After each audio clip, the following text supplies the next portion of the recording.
जब सृष्टि का आरंभ हुआ तब चारों ओर केवल निस्तब्धता थी।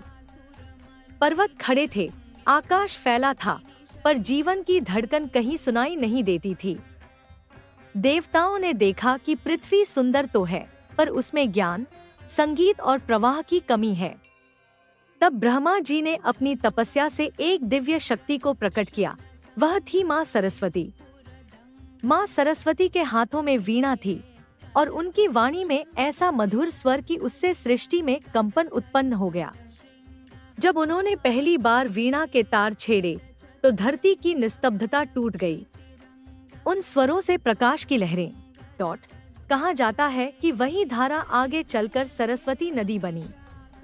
यह कोई साधारण नदी नहीं थी। इसमें केवल जल ही नहीं, बल्कि ज्ञान, कला और चेतना का प्रवाह था। जहां जहां वह बहती, वहां बुद्धि का प्रकाश फैल जाता। ऋषि मुनि उसके तट पर बैठकर वेदों का ज्ञान प्राप्त करते। उसकी लहरों की सरसराहट मानो वेद मंत्रों की गूंज थी। पर समय के साथ मानव ने प्रकृति का सम्मान करना कम कर दिया। सरस्वती ने अपना रूप छिपा लिया और धरती के भीतर समा गई। किंतु उसकी शक्ति आज भी जीवित है, हर पुस्तक में, हर संगीत में, हर सृजन में। यह कहानी हमें याद दिलाती है कि ज्ञान का प्रवाह भी नदी की तरह होता है।